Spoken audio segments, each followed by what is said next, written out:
A woman who survived being shot 10 times has a warning now for other women tonight. Her ex-boyfriend kidnapped her, shot her, then drove her through multiple counties. And now she hopes she can inspire women to leave abusive relationships.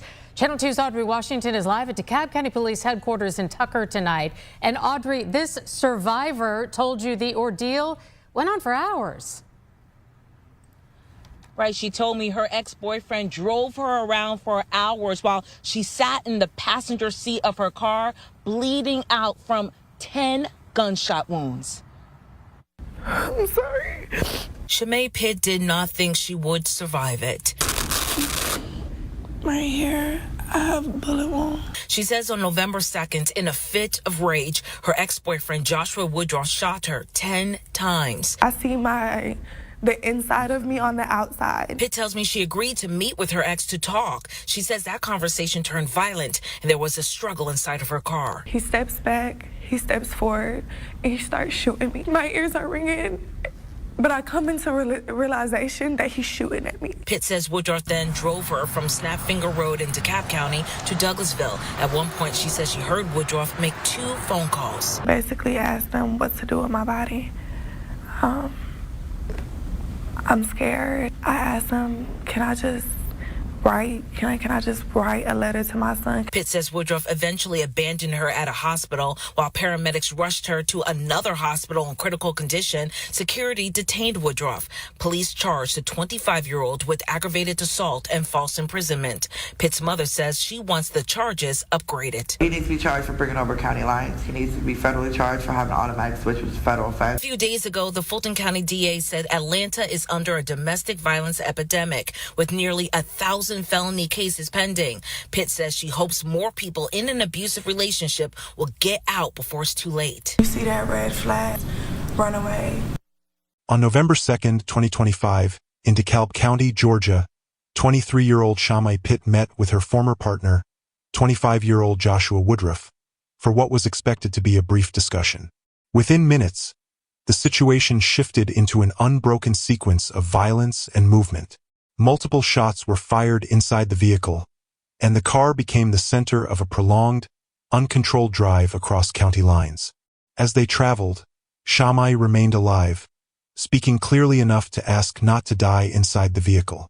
The route carried them into Douglas County, where the car finally stopped at a hospital entrance.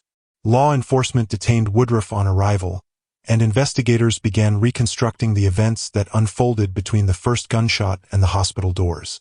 What began as a planned meeting turned into a moving crime scene with unanswered questions about intent, sequence, and survival. Every case starts with evidence and ends with truth. We examine facts, not theories, details, not drama. This is Sunday Crime, where investigations speak for themselves. Subscribe now and stay updated as we uncover the facts behind every case.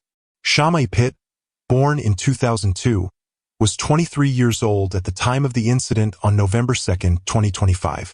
She was raised in Georgia, where she lived for most of her life. Her upbringing took place within a moderately sized family structure that included close relatives residing in the same region. She attended local public schools, completing her high school education in DeKalb County. Her environment consisted of residential neighborhoods, community centers, and public recreational areas that shaped much of her childhood and teenage years.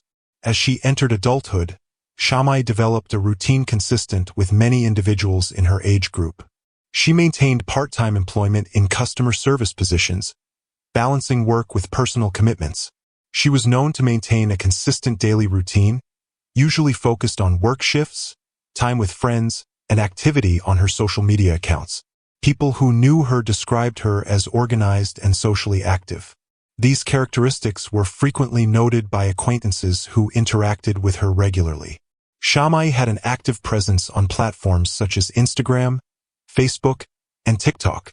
Her accounts displayed a pattern of frequent posting that included photographs with friends, short videos, and personal updates. Her Instagram feed showed images of outings, gatherings, and interactions within her social circle. Her Facebook activity included shared posts, comments, and occasional check-ins at local businesses. On TikTok, she posted brief clips featuring trending audio, friends, and everyday activities. Her friend group consisted primarily of individuals within her age range, many of whom lived in the same region.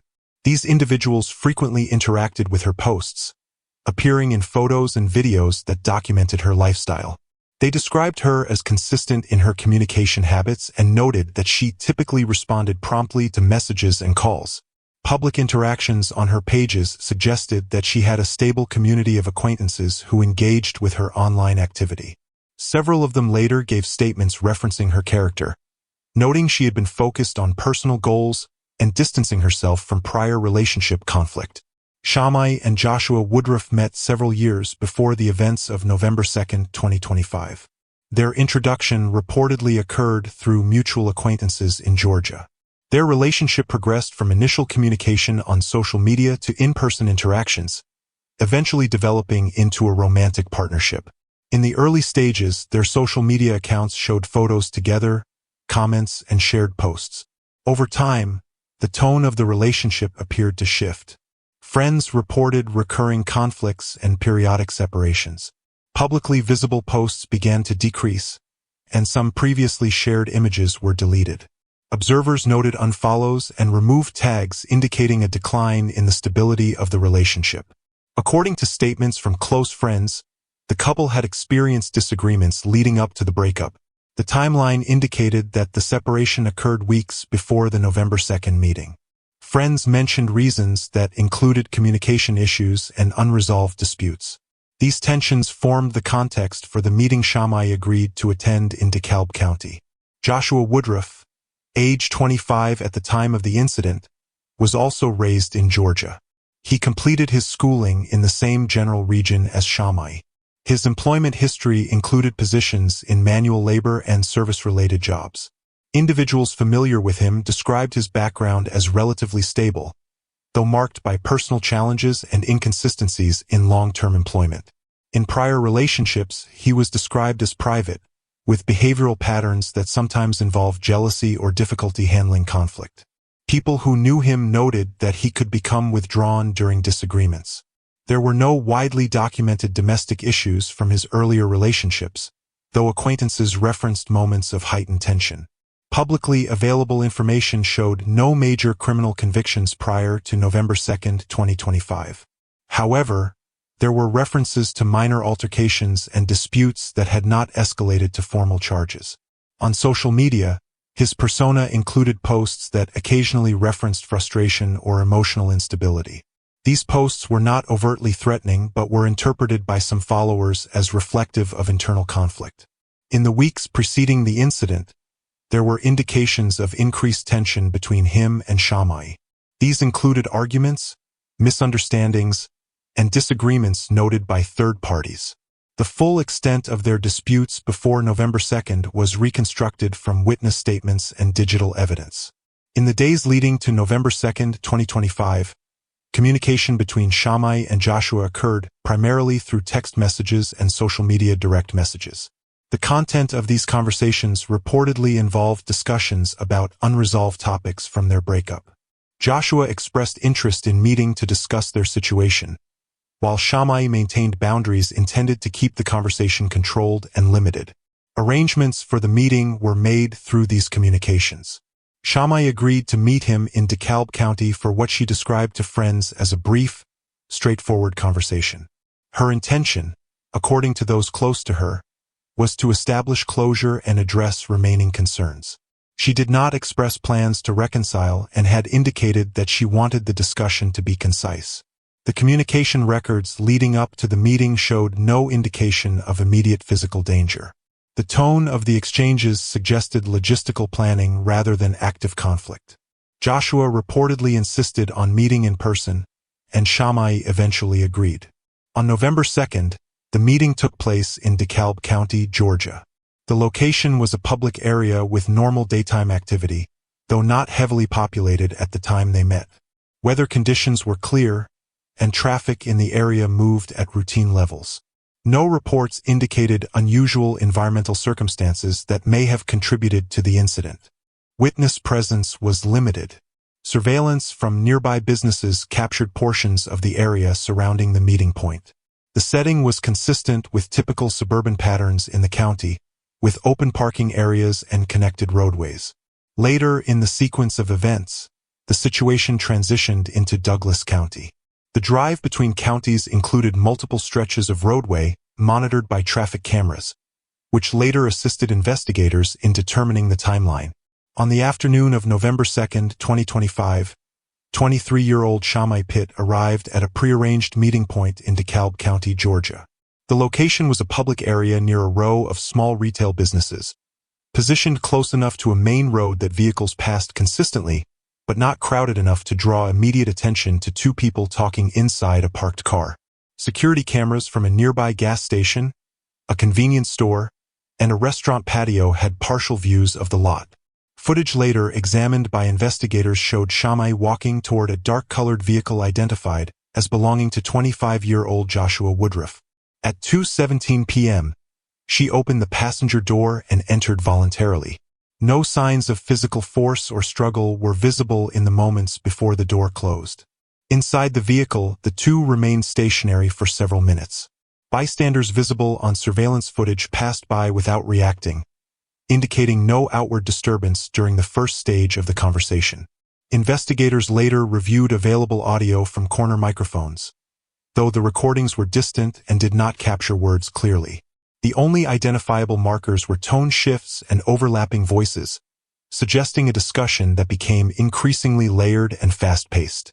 Based on digital evidence recovered from both phones, the pair had exchanged messages earlier that day concerning unresolved issues from their prior relationship. Forensic analysis of deleted texts indicated the conversation likely focused on the breakup, accusations of mistrust, and disputes regarding personal boundaries. A statement from a witness who walked past the vehicle noted that the man appeared to be talking with his hands, while the woman sat angled slightly toward the door. No physical assault was observed at this point. The escalation appeared to happen within a short time window. At approximately 2:24 p.m., the driver's upper body movements changed.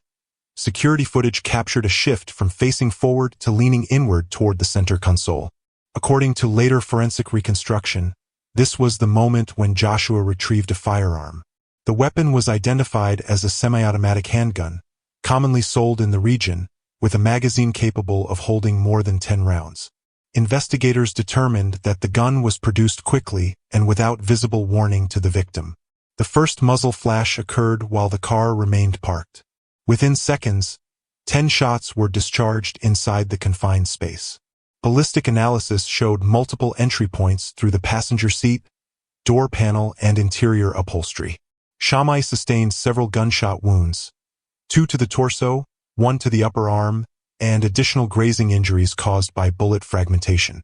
The close range limited her ability to react or shield herself. Blood spatter patterns on the windshield and dashboard indicated she remained upright for several seconds after the first shot before collapsing partially against the passenger door. Immediately after the gunfire, surveillance cameras showed the vehicle jerk forward, suggesting rapid acceleration. The car exited the lot without hesitation, turning onto the main road and heading west. Inside the vehicle, the aftermath unfolded quickly. According to medical analysis, Shamai was still conscious following the shooting. Her breathing was compromised but intact, and she retained the ability to speak. Evidence from the crime scene, including fingerprints and smudges on the armrest and door handle, indicated she attempted to reposition herself. Joshua's behavior showed signs of rapid decision-making rather than shock. Instead of stopping at the nearest public location, he continued driving. GPS data recovered from the vehicle's onboard system showed a continuous route beginning in DeKalb County and moving toward Douglas County. The estimated duration of the drive was between 35 and 45 minutes, depending on traffic conditions at that time. Surveillance cameras along the highway corridor captured the vehicle passing through multiple points, confirming there were no stops, pull-offs, or slowing patterns consistent with calling for help. During the drive, Shamai remained alive and verbally responsive. According to statements obtained from investigators who interviewed medical personnel, one of the first things she said when brought into the emergency department was that she had asked to be placed on the grass outside during the trip. Her reported statement, "Just lay me on the grass. I don't want to die in this car," confirmed she was conscious and aware of her deteriorating condition. The request suggested she believed stopping would increase her chance of survival or allow someone to assist her. Joshua did not comply with this request. His motive for refusing to stop remains a central question in the case. Investigators evaluated several possibilities: an attempt to avoid witnesses, fear of police response, desire to distance himself from the original shooting location, or an effort to control the narrative upon arrival at a later point. The vehicle's speed remained steady for most of the route, with no indications of erratic driving suggestive of panic. Analysis of steering patterns and brake usage suggested controlled handling rather than desperation. As the car approached Douglas County, traffic cameras recorded no visible distress signals such as hazard lights or speeding excessively. The vehicle ultimately arrived at a hospital entrance on the western side of the county. The decision to choose that location rather than a closer facility was examined carefully by law enforcement. While the Douglas County Hospital was equipped to handle trauma, so were several facilities located significantly closer to the initial shooting site. The extended distance, combined with the uninterrupted drive, contributed to investigators labeling the vehicle a mobile crime scene. Upon arriving at the hospital, Joshua parked near the emergency entrance. Staff immediately reported the situation to security after observing the injured woman inside the passenger seat. Shamai was removed from the car by medical personnel and taken directly into emergency care. She remained conscious long enough to make brief statements, confirming she had been alive throughout the cross-county drive. These statements formed a critical part of the investigative timeline. Joshua was detained by hospital security and then by Douglas County deputies within minutes. He offered no immediate explanation for the sequence of events. The interior of the vehicle showed significant blood loss, bullet casings, and damage consistent with a close-range shooting. Investigators determined that the prolonged drive extended the time Shamai remained without medical intervention, contributing to the severity of the case and raising further questions about intent, decision-making, and the reasoning behind transporting a wounded victim across county lines instead of stopping at the nearest point of assistance. Shamai Pitt and Joshua Woodruff reached the entrance of the Douglas County Hospital after a prolonged drive that began in DeKalb County. Surveillance footage later confirmed the vehicle pulling into the emergency bay at an estimated late evening timeframe, consistent with the reported sequence of events following the shooting. Upon stopping, Woodruff exited the driver's seat and alerted hospital personnel that a gunshot victim was inside the car. Emergency staff initiated intake protocols immediately, approaching the vehicle with a stretcher and trauma equipment. When the medical team opened the passenger door, they found 23-year-old Shamai Pitt with multiple visible gunshot wounds. Hospital records indicate that she was still conscious, though severely weakened. Her breathing was shallow, and her responses were slow but coherent. She was removed from the vehicle and transferred directly into the trauma room. Medical personnel documented her condition: low blood pressure, extensive blood loss, and multiple entry wounds consistent with close-range firing. Trauma staff began resuscitation measures, including airway stabilization, for access, and efforts to control active bleeding. During the intake process, the hospital initiated a mandatory security alert due to the nature of the injuries and the circumstances under which the victim arrived. Hospital communications notified local law enforcement that a shooting victim had been brought in by an individual who remained on the premises. Douglas County deputies arrived within minutes and located 25-year-old Joshua Woodruff standing near the intake doors. He did not attempt to flee and complied with verbal commands. Deputies handcuffed him and separated him from public access areas. Initial statements made by Woodruff were brief. He acknowledged being present during the shooting but did not provide a full account. Deputies transported him to a secured interview room while detectives were notified and dispatched to the hospital. The hospital lobby, intake bay, and vehicle area were secured for evidence preservation. As part of the investigation phase, the vehicle that Woodruff had driven was immediately identified as a rolling crime scene. Deputies placed evidence markers around the car and restricted access to the area.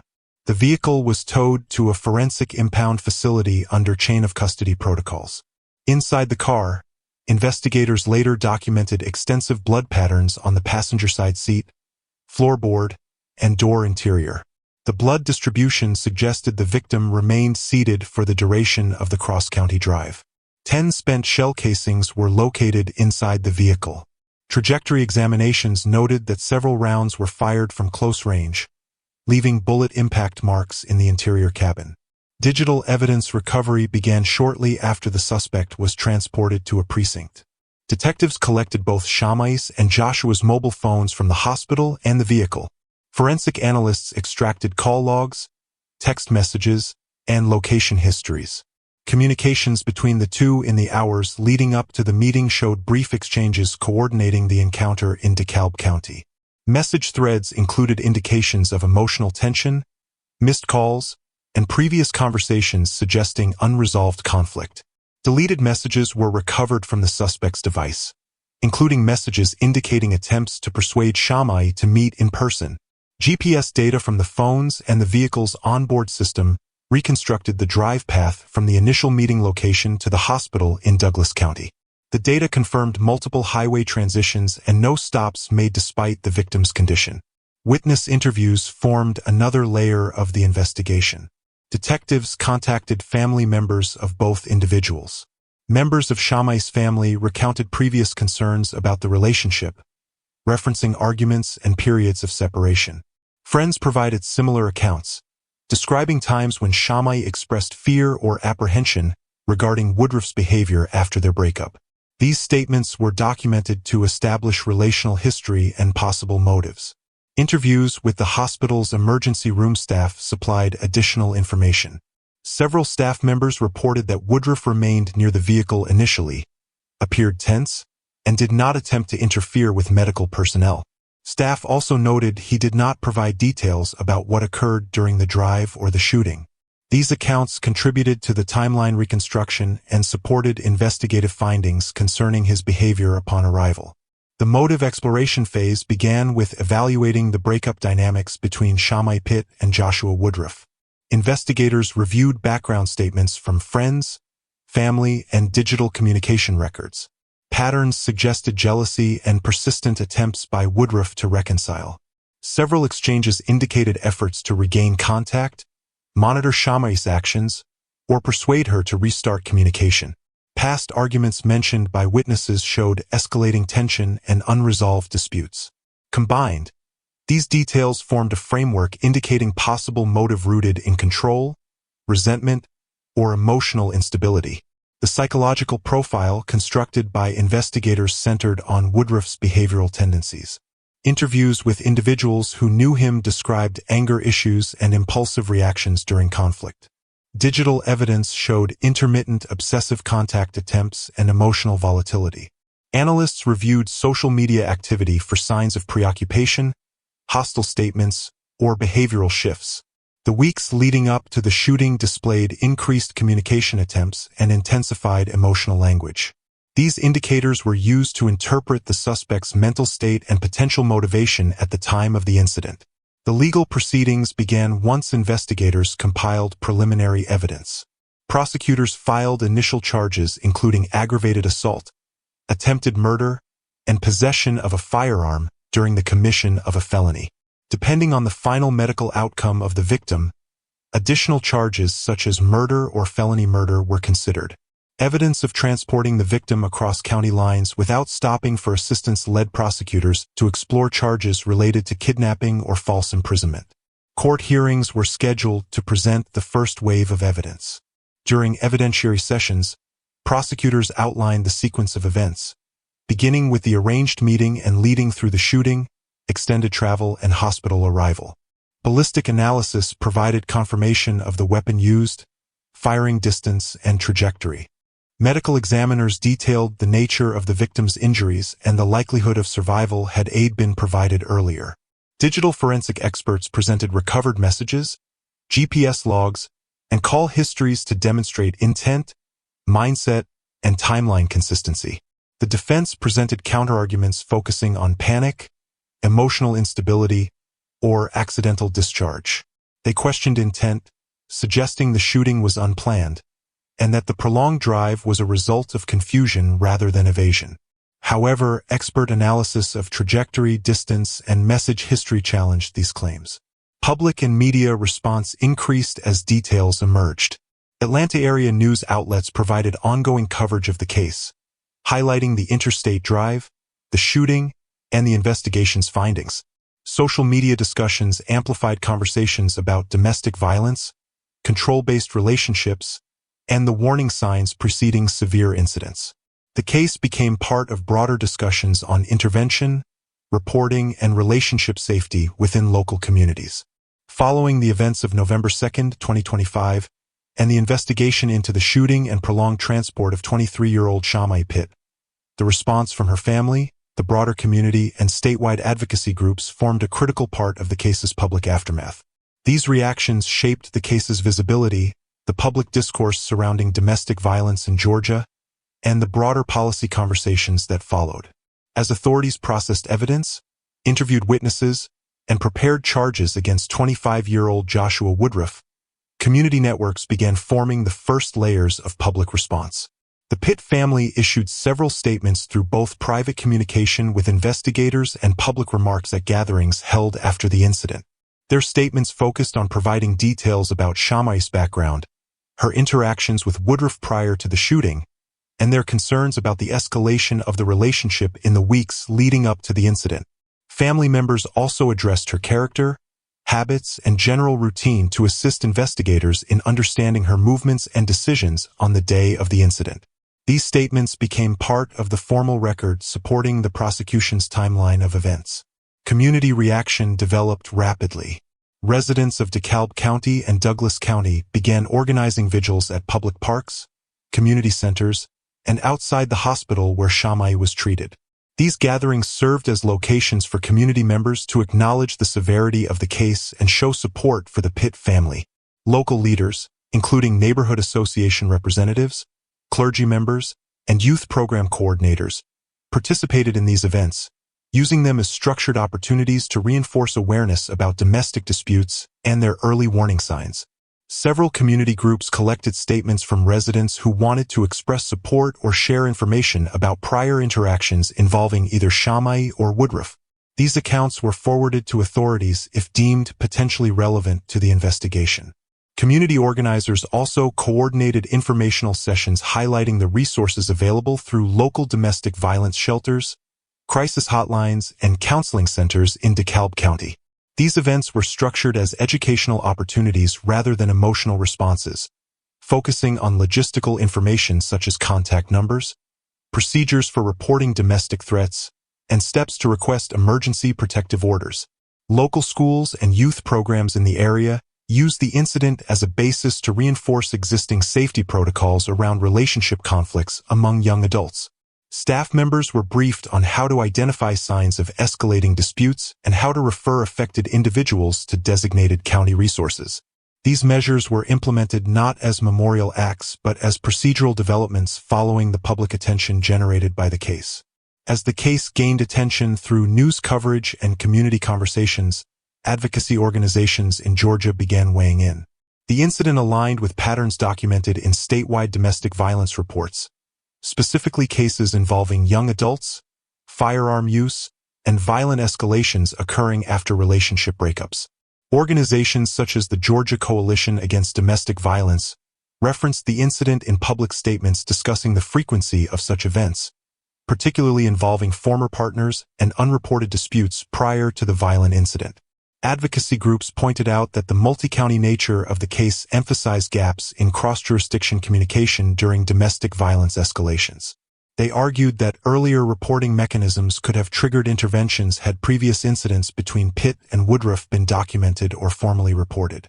These organizations used the case to highlight statistical findings showing that a significant proportion of domestic violence-related shootings in Georgia occur shortly after separation or during attempts to resolve unresolved conflicts.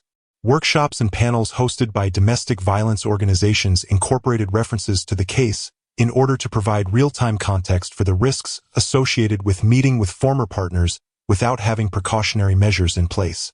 These discussions focused on informing the public about legal options such as temporary protective orders, surveillance-based safety planning, and neutral location mediation alternatives.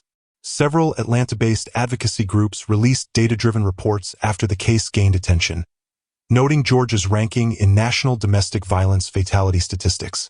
They called for improved funding for threat assessment programs, increased availability of emergency housing for young adults attempting to separate from partners, and expansion of law enforcement training on domestic violence response patterns involving firearms and rapid escalation.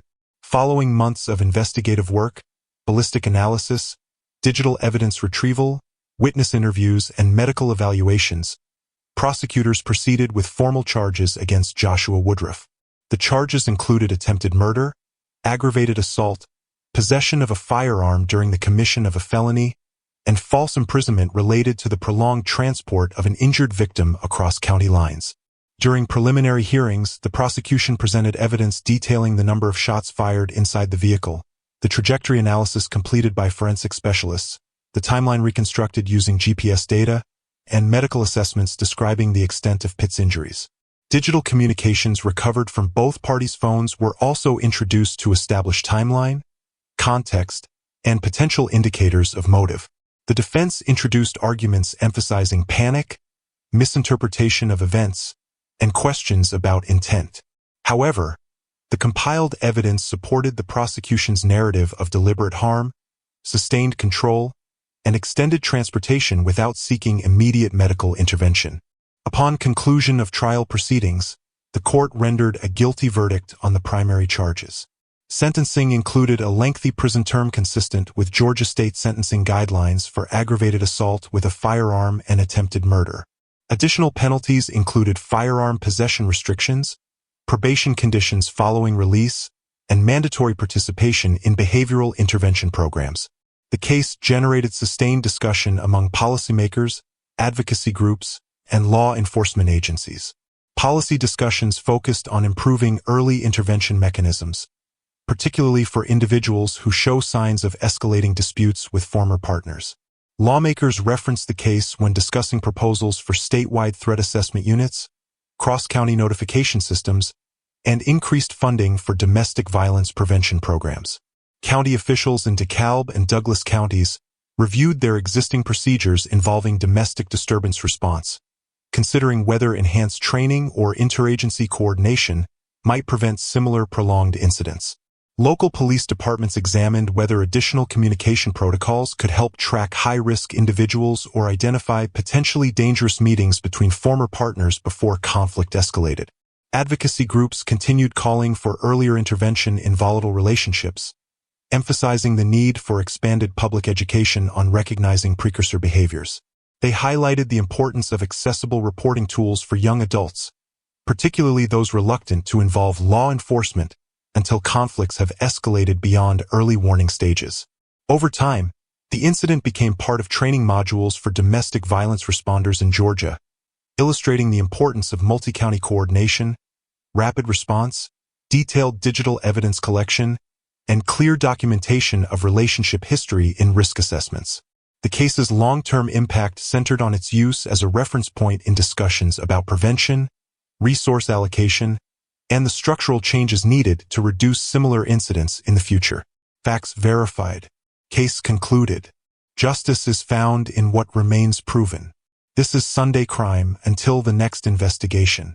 Subscribe for more verified stories and real criminal investigations.